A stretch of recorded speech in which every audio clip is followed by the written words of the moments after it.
Buongiorno e ben ritrovati a un nuovo appuntamento con A Voi la Linea. Partito da Dnipro, nel cuore del paese colpito dagli attacchi russi, è arrivato ieri sera in Friuli il gruppo dei dipendenti ucraini della Danieli assieme ai familiari. Si tratta di 64 persone con 30 minori. Il viaggio è stato organizzato dalla stessa Danieli, che ha accolto adulti e bambini nelle palazzine del proprio campus. Ad attendere il gruppo a Butrio c'era anche il nostro Davide Vicedomini. Ora si sentono finalmente al sicuro, ringraziano tra le lacrime chi li ha salvati dalla guerra, ma non nascondono il loro desiderio di tornare appena possibile nel proprio paese, dove hanno lasciato tutti gli affetti e dove vedono il proprio futuro. Sono arrivati nel tardo pomeriggio di ieri a Butrio i 64 cittadini ucraini che la Danieli ha portato in Friuli da Dnipro, dove la multinazionale ha un proprio ufficio. Prima il trasferimento in pullman fino al confine con la Romania, un viaggio di 20 ore, poi il transito fino a Bucarest, dove sono saliti sul charter atterrato ieri pomeriggio a Ronchi dei Legionari. Si tratta di una decina di dipendenti Danieli, la maggior parte donne, e dei loro familiari, 30 i minori, ora alloggiano in appartamenti messi a disposizione dall'azienda nel proprio campus. A seguito dell'escalation del conflitto della settimana passata, la direzione aziendale ha deciso di andare a fare questa operazione di recupero molto importante direttamente nella città di Dnipro, dove abbiamo un ufficio di oltre 70 dipendenti. E siamo riusciti a recuperare alcuni dipendenti e 9 donne e più le famiglie e i bambini, un totale di 64 persone, di cui 30 minori, di cui 20 bambini sotto i 10 anni. È stato organizzato il transfer direttamente dall'Ucraina fino al confine rumeno e da lì fino a Bucarest, dove l'azienda ha noleggiato un charter e sono volati, arrivati oggi pomeriggio, poco prima delle 5, tutti sani e salvi presso Ronchi dei Legionari, quindi a Trieste. Vorremmo ringraziare in particolar modo la Polizia di Stato per il supporto che ci ha dato, e nella persona soprattutto del dirigente, del dottor Massimo Spangaro. Come hanno accolto i dipendenti tutto questo e i loro familiari? Hanno sicuramente accolto con entusiasmo l'opportunità di arrivare in Italia, di arrivare in Danieli. Naturalmente rimane la preoccupazione per gli altri colleghi, gli uomini, che invece per decreto presidenziale non possono lasciare il paese e quindi sono rimasti lì.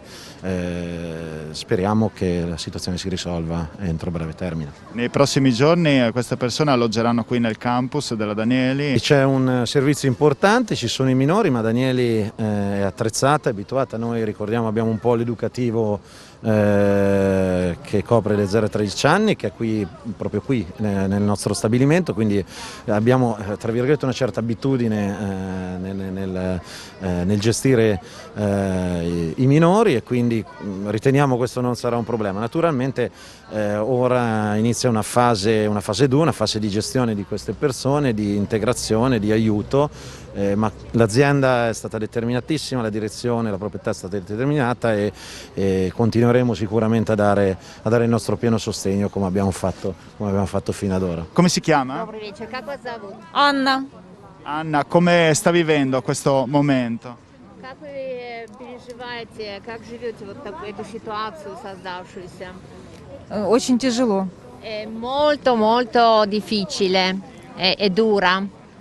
Avete lasciato mariti, uomini dall'altra parte? У вас там мужья остались, да, Да, братья? да, мужья, в основном мужья остались, то есть в основном уехали жены с Sono детьми. rimasti principalmente i mariti, uomini, sì, sono partiti solo le mogli con i bambini.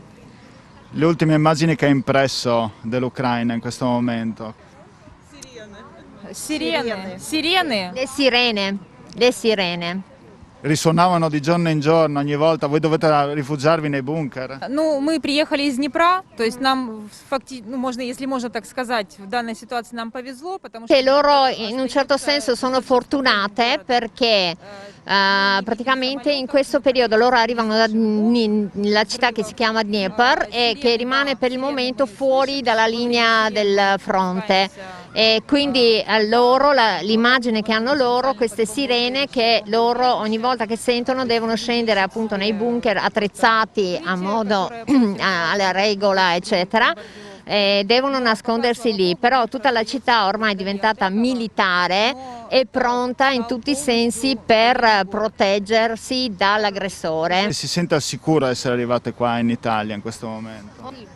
In principio sì, dal momento in cui hanno attraversato la frontiera si può dire che si sentono già più sicuri e quindi sono anche più tranquilli.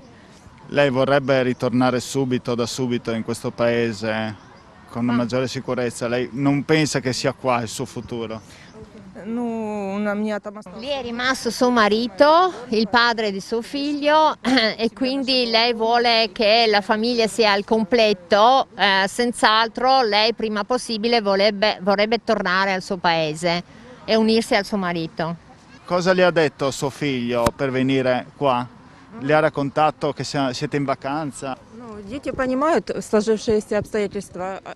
Dice che i bambini capiscono tutto, non li puoi presentare come una vacanza, una gita, eccetera, loro sanno cosa sta succedendo e dice l'episodio che anche quando, dopo aver attraversato la frontiera, quando i bambini sentivano un suono simile alla sirena, sua figlia le aveva chiesto sono le sirene oppure è una cosa che risuona nelle mie orecchie continuamente, no? O mi sembra insomma una cosa di simile all'allucinazione. Ovviamente tutti loro hanno lasciato mariti, la signora ha il figlio che è più grande, è dovuto rimanere lì, hanno i genitori e amici e vorrebbero ovviamente al più presto tornare a casa. Ci ha lasciato là anche il marito, i familiari, se è riuscito a parlare con loro, magari partendo già da sabato pomeriggio, se è riuscita a mettersi in contatto, se è tanto preoccupata e come riesce a mettersi in contatto? Конечно, у меня остался муж, мои родители, у нас был Wi-Fi, к счастью. Sì, è rimasto suo marito, i suoi genitori, e loro per fortuna hanno Wi-Fi e quindi sono stati in grado di contattarli e sapere come stanno.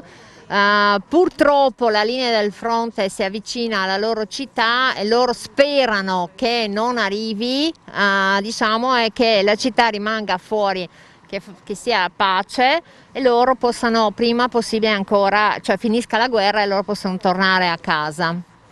Мы хотели бы от всего сердца поблагодарить компанию Danieli за ту возможность. Vorrebbero ringraziare la Danieli per l'aiuto che gli dà. Dice che dal momento in cui sono partiti le persone che sono state con loro li hanno trattato con massima protezione, quindi non li hanno mollati neanche per un secondo, loro si sono sentiti molto protetti, ai bambini hanno regalato i giocattoli, hanno fatto di tutto per diciamo farli sentire a loro agio, quindi ringraziano di cuore, non dimenticheranno mai nella loro vita il bene che gli è stato fatto e ancora grazie a tutti di cuore. Che cosa serve al popolo ucraino in questo momento?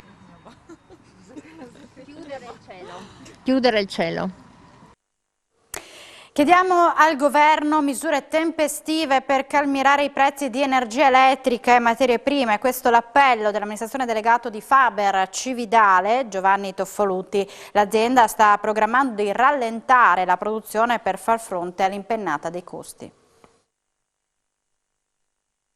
Aiuti economici immediati per evitare di lasciare a casa i propri dipendenti. Questo è l'appello che giunge al governo dal mondo delle imprese messe all'angolo dall'improvvisa impennata dei costi di produzione legata al conflitto in Ucraina. Tra queste c'è la Faber di Cividale, leader mondiale nella produzione di bombole e sistemi per gas ad alta pressione e nello stoccaggio di questa sostanza per vari utilizzi industriali. Insufficienti, secondo l'amministratore delegato Giovanni Toffolutti, i piani al momento elaborati da Palazzo Chigi per far fronte ad un'emergenza che necessita di interventi più tempestivi. La guerra in Ucraina ha avuto come diretta conseguenza un aumento smisurato delle tariffe energetiche, sia dell'elettricità che del metano. È evidente che queste tariffe non sono sostenibili, non c'è una possibilità poi di poterle anche ribaltare sul mercato. In questo momento ce ne stiamo facendo carico. La richiesta evidente è al governo che possa intervenire con delle misure efficaci fin da subito per calmierare i prezzi e stabilizzare il mercato. I recenti decreti legge propongono dei crediti d'imposta al 20% su quella che è la materia prima di energia. È evidente che questi sono insufficienti sia per la quantità ma anche poi per il deferimento temporale, che tra l'altro poi è condizionato ad un utile a bilancio, e non danno una risposta a quello che è l'aumento smisurato, decuplicato anno su anno delle nostre bollette di energia elettrica e di metano, appunto alla contingenza del momento. L'azienda, oltre che risentire del calo energia che rende non remunerativa la produttività quotidiana, sta incontrando difficoltà a rifornirsi di materie prime indispensabili per la produzione, dato che alcuni fornitori hanno sospeso la propria attività. Il rischio è quello di dover a propria volta chiudere alcuni comparti se la parabola dei prezzi non dovesse mostrare in breve tempo un'inversione di tendenza. Stiamo fronteggiando una crisi senza precedenti. In questo momento abbiamo notizie di carenze dal punto di vista dell'approvvigionamento di materie prime, in particolar modo dell'acciaio, ma non solo. In risposta di questo stiamo programmando dei rallentamenti produttivi su più reparti della nostra azienda. L'aumento dei prezzi di energia elettrica e metano nelle ultime 2 settimane è stato esponenziale, ma si tratta, rimarca Toffolutti, di un fenomeno non dovuto soltanto alla guerra, perché è già in essere da tutto il 2021. Noi abbiamo riscontrato un aumento dei costi a partire dalle materie prime già un anno fa, questo in seguito della crisi di fornitura causata dal Covid e dalla ripartenza economica a livello globale. È anche evidente però di come le tariffe energetiche, per esempio, che erano aumentate di 4 volte nel corso del 2021, nelle ultime 2 settimane siano più che raddoppiate. Ed ora una piccola pausa per la pubblicità, ci vediamo tra poco, da voi la linea. Ben ritrovati in diretta a Da Voi la linea. Ci siamo troppo affidati alla facilità di rifornimento garantita dalla soluzione dei gasdotti e non abbiamo costruito serie alternative. A dirlo è Giovanni Fantoni, amministratore delegato e vicepresidente del gruppo Fantoni, che interviene così sulla crisi energetica che si sta affrontando in conseguenza del conflitto tra Ucraina e Russia. Ascoltiamolo. La situazione che si è venuta a determinare, la situazione di guerra tra Ucraina e Russia, ha delle ripercussioni anche in Friuli Venezia Giulia molto pesanti. Le più penalizzate sono sicuramente le imprese energivore del territorio. L'Europa si sta muovendo, sta elaborando una nuova politica energetica che non sia così più, diciamo, dipendente da paesi esteri, in particolare da paesi non stabili. Qual è il suo auspicio? Ma guardi, le problematiche sono grosse. La speranza però è che questa circostanza abbia smosso l'Europa e le abbia fatto ritrovare, o forse trovare per la prima volta, un'unitarietà e una capacità di prendere delle decisioni che siano veramente significative per cambiare e per risolvere alcuni dei problemi che la nostra collettività doveva prima o poi porsi. Da un lato la difesa europea, dall'altro il problema energetico. Parlando del problema energetico, ci siamo troppo affidati alla facilità di rifornimento che la soluzione dei gasdotti aveva determinato negli ultimi anni e non abbiamo costruito seriamente delle alternative. Anche la nostra regione ha commesso, a mio giudizio, un grave errore quando ha rifiutato l'opportunità di costruire un grosso rigassificatore a Trieste. Spero quindi che questa circostanza possa far sì che piano piano si costruisca quella autonomia anche sul fronte energetico, o se non autonomia, che forse è un termine sbagliato, ma diciamo la possibilità di avere un fronte più ampio di fonti di rifornimento, ci riesca a risolvere questo problema che attualmente è veramente molto grave.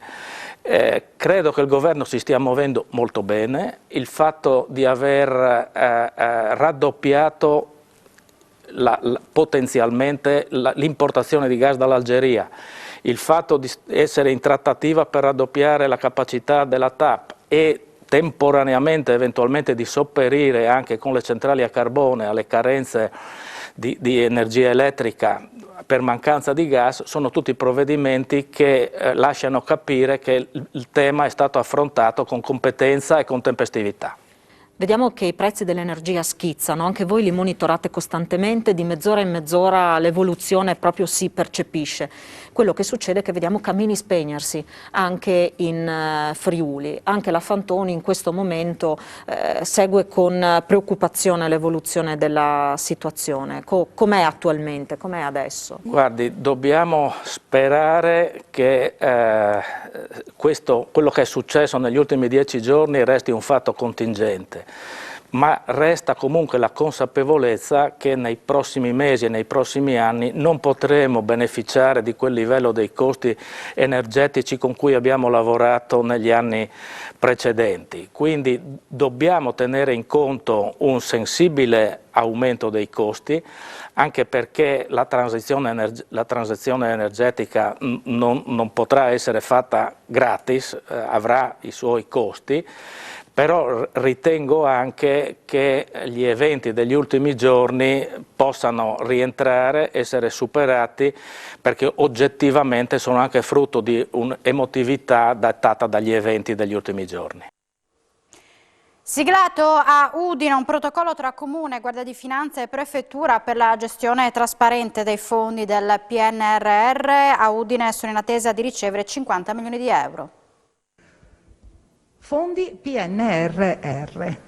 Se ne è parlato oggi a Udine, a Palazzo d'Aronco, perché è importante gestirli nella maniera corretta e quindi è stato siglato praticamente una sorta di accordo. Ne parliamo con il sindaco di Udine, Pietro Fontanini. Sì, abbiamo firmato un protocollo d'intesa tra il Comune di Udine e la Guardia di Finanza, qui è presente il colonnello Spanò, che rappresenta questa importante istituzione che è la Guardia di Finanza, in cui abbiamo stabilito alcune regole, insomma, di collaborazione per controllare, e questo è un compito della Guardia di Finanza, che tutte le procedure per l'utilizzo di questi fondi, che saranno abbastanza ingenti, perché già abbiamo 20 milioni, ma puntiamo di arrivare a una cinquantina di milioni, perché stiamo partecipando ai bandi, siano spesi correttamente, che le gare siano fatte rispettando tutte le norme di legge e poi tutti gli adempimenti conseguenti siano rispettosi in pratica delle regole, delle norme di legge,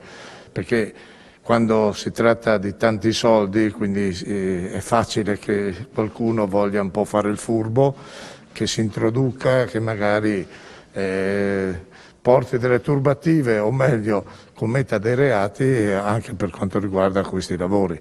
Noi speriamo di no, però questa è una garanzia che le cose per tutti, per noi che siamo gli amministratori, per i cittadini, che in pratica sono soldi dei cittadini, le cose siano gestite correttamente. Ecco, tra l'altro è già macchinoso anche da parte dei comuni riuscire a gestire questi fondi, quindi ognuno deve fare la sua parte, il comune presentando dei progetti mirati che quindi possano essere finanziati. Sì, questo è un altro aspetto, il problema del personale, siamo un po' in carenza, vediamo con la Regione se riusciamo ad avere qualche aiuto, però abbiamo anche l'obbligo di spendere rapidamente perché nel 2026 tutto deve essere terminato e quindi tempi stretti, tanti soldi e quindi bisogna fare le cose con attenzione. Ecco, colonnello Spanò, per quanto riguarda invece l'intervento della Guardia di Finanza, abbiamo detto da una parte ci sono già le difficoltà per poter accedere appunto a questi fondi e poi una volta che questi fondi arrivano ci sono difficoltà anche, ma neanche difficoltà, cioè la necessità di controlli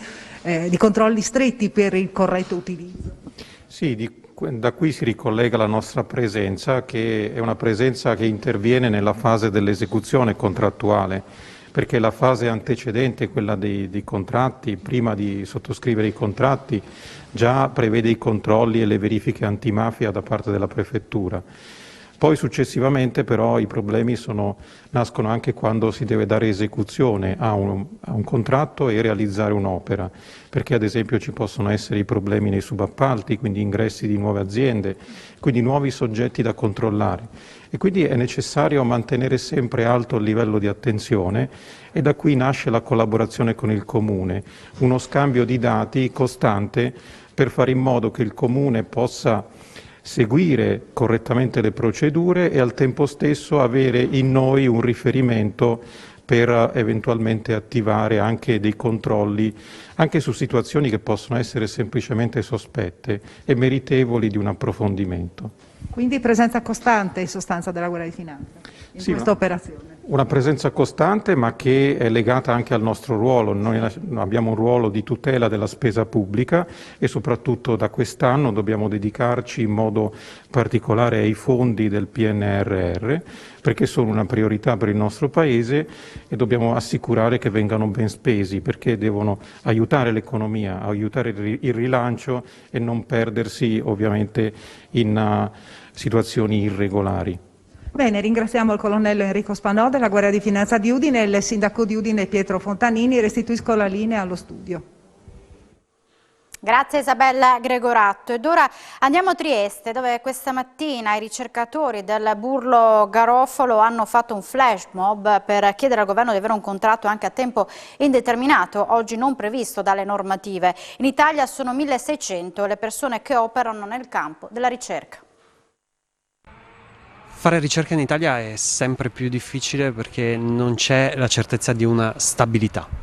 Esattamente, questo è il grosso problema delle ricerche in Italia.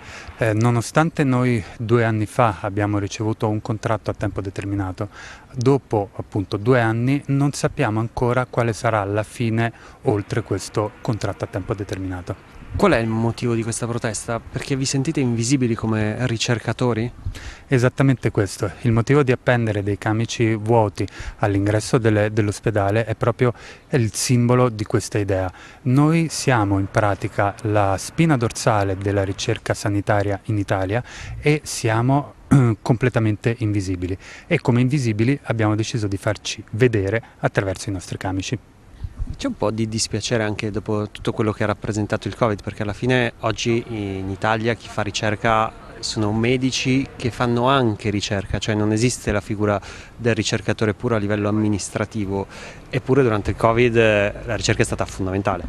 È stata molto importante durante il Covid con tutto quello che è stato intorno al Covid. Nonostante appunto il grande cambio di paradigma che c'è stato a causa del Covid, comunque rimaniamo poco visibili e assolutamente assenti da quelli che sono i piani del Ministero. Attualmente è in discussione una riforma degli IRCS, degli istituti di ricerca e cura a carattere sanitario in Italia, e in questa riforma non è ancora prevista la figura stabilizzata del ricercatore. Noi siamo in chiusura, ma l'informazione ritornerà in diretta alle 16:30. Grazie per l'attenzione e buona giornata.